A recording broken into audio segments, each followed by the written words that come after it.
this event, though, don't you? It's nice to see them strolling down the red carpet. It's almost a nice break from the middle of what's a really chaotic season. Yeah, I mean, I absolutely love this event. Of what's a really chaotic season. Yeah, I mean, I absolutely love this event. I know old school, maybe I'm a little more new school, but it's fun to see the players and everybody involved actually show out, express themselves, express their personality, and I think you get really intimate interviews where you get to talk to them outside of the pressure of being on the pitch, and so I absolutely love this event, and yeah, I mean, we see some dapper arrivals as well. It's changed over the years a little bit, right? Because at first it was only a panel of journalists that got to vote, and then it's become a much wider, much more global, opinionated vote. So it's changed. Just the circumstances around the Ballon d'Or change has a little bit, and the change a little bit, and the caveat from today specifically that at this very time the biggest game in French football is being played. So it's just a bad look, I think, for France at the moment, specifically when the biggest team in France is going to be celebrated today. Luis Enrique should be celebrated. Donnarumma should be, well, Donnarumma is not on PSG anymore, but Dembélé, their best player, and the whole team won't be able to be present at the event because they're playing the biggest game. It's the timing of all of this. It's a little bit of a shame. It's always and whether Dembélé is going to be there, Desiree Doué is expected to be there as well, and it's always a bit in the headlines, Nigel, of who's going to be there to support, who's going to be there to think that they're going to win, and who's going to be absent at this. Is there a clear favourite for you today with the men's Ballon d'Or? I think there is.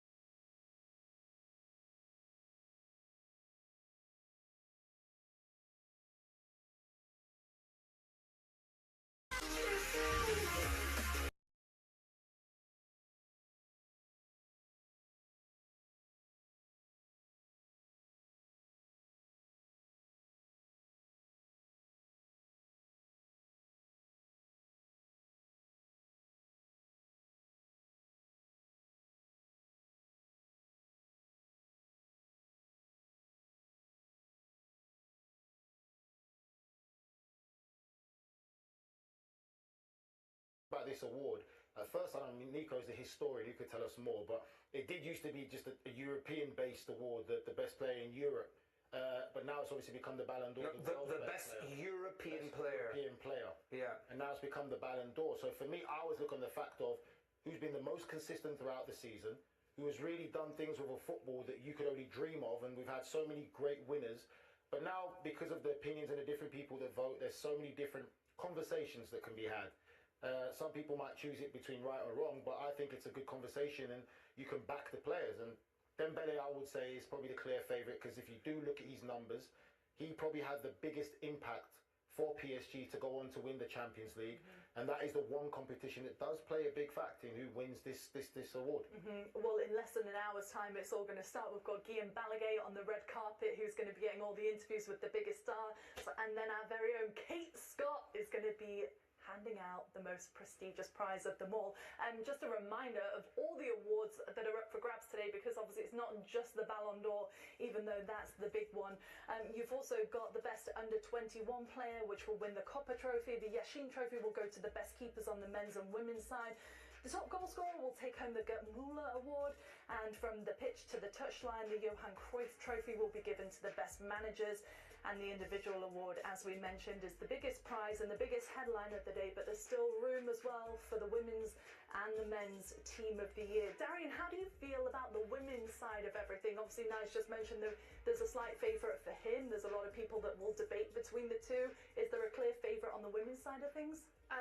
My personal favorite is Mariana Caldente. I think this is a player that was incredible with Barcelona, won 3 Champions Leagues, made the changeover to Arsenal in the WSL, completely changed the way that team plays, builds out, her ability to score goals, assist, her defensive work rate's incredible, and then to lead them to a Champions League final last year and taking it home against her old team that she played with for over a decade.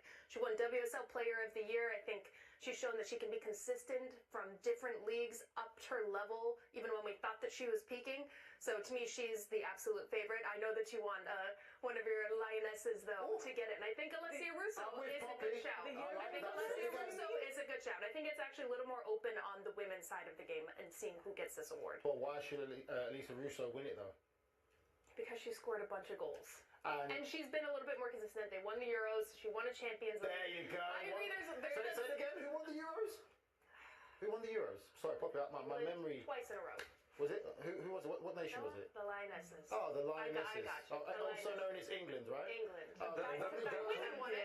and the champion. Okay, I know. The collective trophies matter. Yeah, they hold a lot of weight. That's a big one. And also winning the Champions League again against the favourites, heavy favourites, Barcelona. Yeah. That was something that's gone against the run of play where people didn't really see that coming.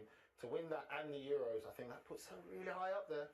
Yeah, I agree with you, Nigel. Here's just a reminder, though, of the timeline and of the period that this will be judged on.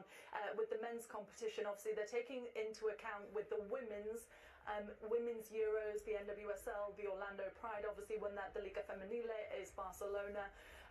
The WSL as well was Chelsea, and the Women's Champions League was Arsenal. So just a reminder then of all these competitions. Brazil, obviously, with Marta, she was fantastic in that competition. On the men's side of things, though, these are the competitions that were taken into account. The summer tournament, or the big one this summer, was obviously Chelsea winning the Club World Cup, but PSG, the Champions League winners. In Italy, it was Napoli that won Serie A, Barca in Spain.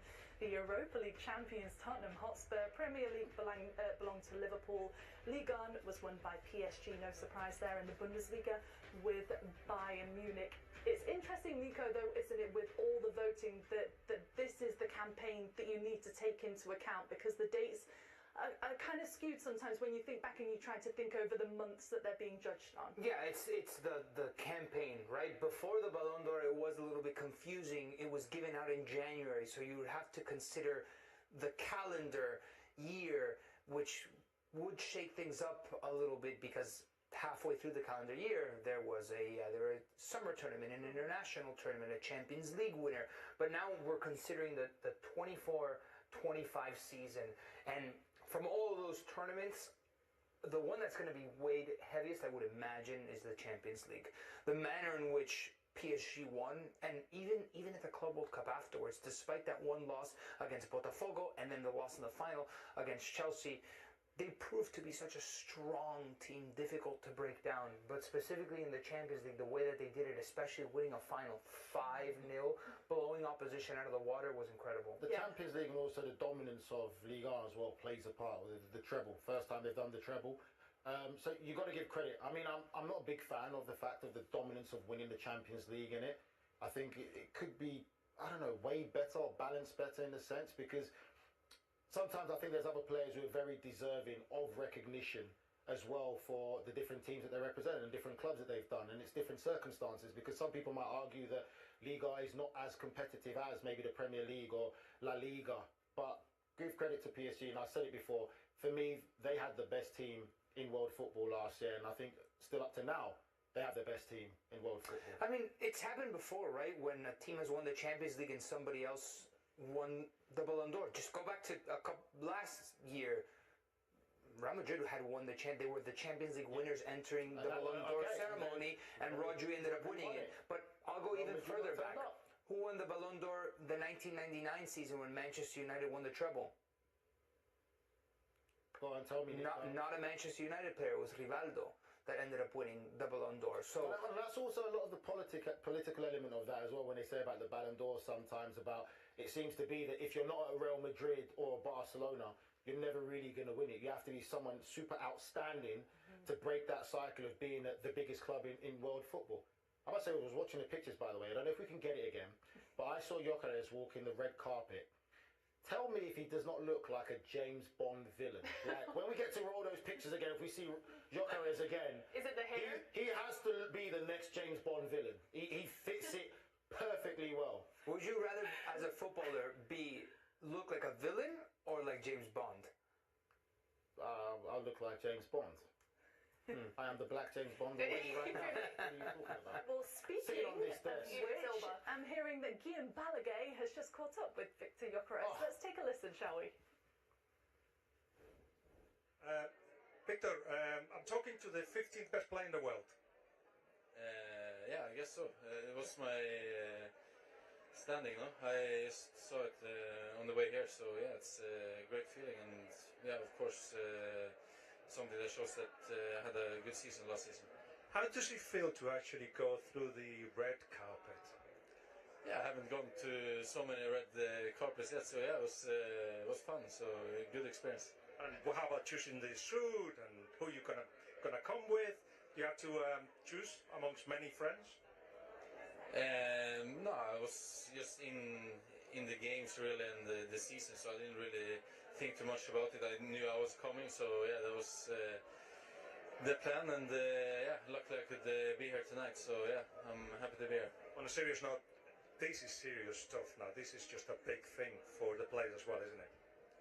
Yeah, of course. It's always been a big thing. So yeah, to be here and to be one of the best players in the world, of course, is a great honor. And is yesterday's game gone? Is it gone now from your head? Yeah, it was yesterday. So yeah, I tried to focus on today, and yeah, can't do too much about it. So yeah, I just try to prepare myself for the next one, and yeah, do better. Congratulations and have fun. Thank you. Ah, that was a beautiful picture. Gyökeres looked like a James Bond villain, and you see the other guy just behind him with the tattoos on the hand and the red hair, just like one of these henchmen. Fantastic.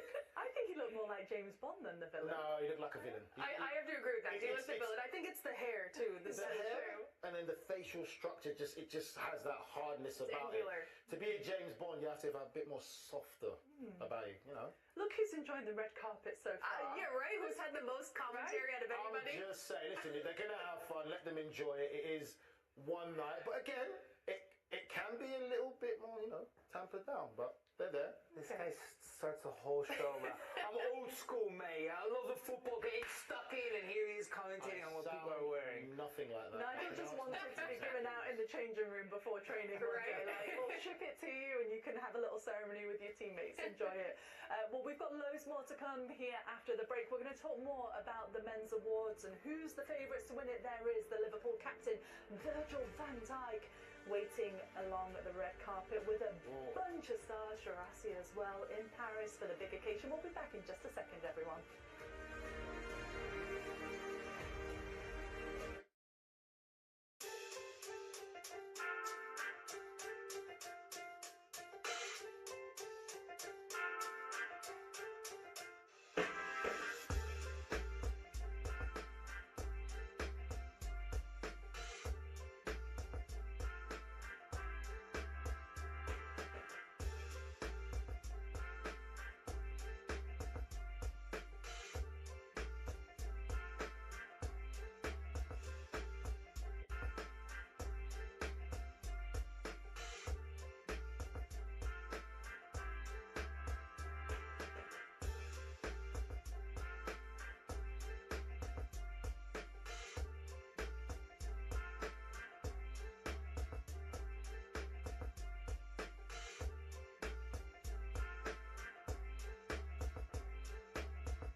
Welcome back, everybody. About 40 minutes to go until the 69th annual Ballon d'Or ceremony from Paris, where the best players in the world all come together this evening on the red carpet as we will crown the men's Ballon d'Or winner, the women's Ballon d'Or winner, and plenty more. Here is a look at the odds to win the Ballon d'Or. It's Dembele that is at the top of the charts with the odds of -275. Lamine Yamal's right behind him.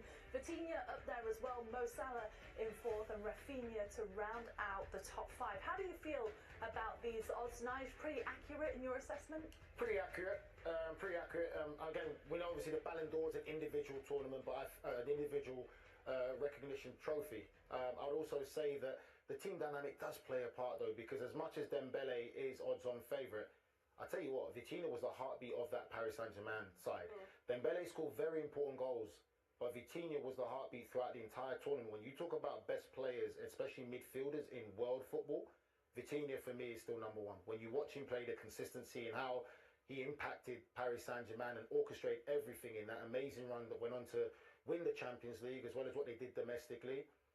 Vitinha should be up there. Yeah, I think that's why this year the men's Ballon d'Or is quite particular, because there wasn't like a standout top performer like in a Messi or Ronaldo year. Even that run that Benzema had with Real Madrid, where you say, "Oh, this guy's the best." Dembele was the poster boy of PSG because of the number of goals that he scored and how voracious offensively he was. But PSG, we've constantly said, they're greater than the sum of their parts. They're a proper team. And Mbappe left and they became such a strong collective. And when you look at Ballon d'Or, it's graded on three criteria. It's individual performances, then it's collective trophies, and then it's class and fair play on and off the field, which actually is a criteria when these 100 journalists internationally vote for this tournament, for this award. And a lot, obviously, as we saw by the numbers, are going to be going between Ousmane Dembele and Lamine Yamal. Here's just a comparison, Darian, of their numbers, because individually you'd say Lamine Yamal, he brings so much joy to football, doesn't he? He's so unpredictable in what he does. But Ousmane Dembele is such a close one. Here's the comparison for both club and country as well. The amount of goals and assists that they've scored and provided this season is incredible. It's absolutely incredible. I mean, Yamal, he's so young as well, putting up numbers like this. It's one of those players that I'm incredibly lucky. I feel that I get to watch them in my lifetime, but it's that bottom category, the trophies between Ousmane Dembele and him. And Nico, I like what you said about his veracity in the attack, but also defensively with Dembele. I think that's something that goes so underrated about his game, that actually led the team so much so that it resulted in them scoring goals and ultimately winning the Champions League. The high press, the amount of times that he chased down the goalkeeper, knowing he wasn't going to get it, but then it forced a turnover for the team. It was a team win, but it starts with him pressing as the 9 that resulted in those goals. So, my opinion, Dembele has it on lock. Dembele, okay. I'm hearing Lamine Yamal is arriving to the red carpet. Listen, I don't care what anyone says. If there's anyone that gets me on the edge of my seat, it's that young man there. He's been a breath of fresh air to football, something we've needed post Messi and Ronaldo, and he is it. I love his confidence. I love he's accessible as well, because that's something that I really like to say about modern day players. I think so many players now hide behind the whole image and this brand that they're building, but for such a young man, he's very confident in who he is. He does interviews, he lets you know who he is, and he goes out there. I give him more respect and credit to that. I can't stand when footballers hide behind this branding thing, and then when it does come out to say something and speak to your fans and speak to your people, they don't want to do it. They get so many people telling them what to say and what to do. That's not for me what football's about. Be true to who you are. You're going to make mistakes. We're fine. We're going to forgive you because you're not going to have everything right from a young age, and especially the lifestyle that footballers live. But go out there and be honest, and he's just fantastic. He's enjoying it. And the thing what I like about him is he's doing it on the pitch. Do it on the pitch, then no one can really say much about what you do off the pitch. Obviously, you don't do something stupid, obviously, but you can be yourself. Look at the Barcelona. He has an incredible aura, though, doesn't he? He Nico? does. I mean, walking in, and he knows it. He knows he's a superstar. He knows, like, anytime that you talk about Lamine Yamal, people are interested, right? And it's him and Rafinha who head the Barcelona delegation alongside Laporta, and the women's players are right behind them as well. Barcelona has walked in all together, the men and the women's team, and they deserve recognition because on both fronts they had an incredible season. Hansi Flick found the way to get this Barcelona side ticking again, to keep them up to the standard which the Barcelona women's team, Barcelona Femení, has always been at that top world-class standard that you expect them. So it's nice to see them as well getting some recognition today. Yeah, aura. The club just has aura. The way that they walked in, gang. I mean, everybody's dressed to the nines, but I think, no, Nikki, you said it so well. They deserve every nomination they got on the men's and the women's side. And the women's team, although dealing with the financial impact of the men's team, have just handled it with such grace. But the fact they've developed talents like this for so long and made it so sustainable, they are the blueprint of how everybody wants to play around the world for the women's game. And we're seeing teams like a Kansas City now come to those ranks and play at that level. But Barcelona has led this for so long, and that's why Alexis Putellas, Bon Metier, have won this award over and over again. You mentioned that how a lot of the administration stuff can affect a team, and it doesn't. I would even put the men in that category because for as much noise that's going on from a financial administrative perspective from Barcelona with the front office, the team has actually still played well. And I know that has a trickle-on effect to then the women's team, but for them to perform under limiting conditions as you build your squad, now this season getting rid of some players in order to accommodate financially for those restrictions, it's pretty incredible to watch that they've kept a lot of quality. Yeah. What I would like to add on to that for me is I admire the club in how they handle youngsters. Because you hear so much stories now about other clubs when they have young players, how do you handle it? And you've got to be careful, mindful, the press, the media. Barcelona have been a club that never really seemed to bother them or deter them. If you're good enough, you're old enough, and they put you out there. And for some reason, you never hear stories of so many youngsters going through at Barcelona, coming through young and then struggling and losing themselves and everything like that. So you've got to give credit to a club that knows how to handle youngsters, especially for the size of the club. Let them play, whether it's 16, 17 or whatever it is, and still keep them to go on to have successful careers. And it's only down to the youngster if he doesn't work hard enough to get into the team or if he moves on. But it's never been an issue. But yeah, so many other clubs worry about bringing a youngster through, oh, he's too old, he's not ready. But Barcelona never had that problem. They continue to produce year in, year out. Yeah, and it's like the limelight, right? If a Barcelona youngster is going to have a career that's going to tail off, it's perhaps because of the quality. Look at Bojan Kirkic tapered off. More recently, Ansu Fati tapered off, but because of the quality of his football. But they were unafraid to push them very young into the limelight. And it wasn't because of off-the-field stuff that their career ended up being derailed by, right? That's exactly what I wanted to say. Well said, mate. Cheers. Thank you. Good assist. Yeah. I mean, they have had some incredible players, haven't they, come through the academy? But what about the likes of Rafinha? Because doesn't it seem a bit unimaginable, Nige, to think that Rafinha just a couple of seasons ago was playing at Leeds United? Yeah, he was great at Leeds, but now to be putting up the numbers that he's doing with Barcelona and to be nominated for the Ballon d'Or is incredible. I mean, I'm not surprised by it. Talent will always shine through, no matter what. You know, you could fake it for a while, and you then get called out. But when you have real talent, it will never go away. And even when he was at Leeds, he was already being courted by some of the top Premier League clubs. Who made him great at Leeds? Who made him great at Leeds? Bielsa. He played under Bielsa. I knew that's where you were going. Forget all that. But he was a fantastic individual talent. All the other top Premier League clubs wanted to get him, and then obviously Barcelona, there was only going to be one winner. So he's gone on to succeed and done even better. He didn't have the best of starts. There was a bit of questions about him, but he came back stronger. And for me, he is one of the top players in world football, and that shows great mentality and character. That's credit to Hansi Flick, because that start that you mentioned was under Xavi. Yeah. And think about it. He was playing wing back at Leeds under Marcelo Bielsa.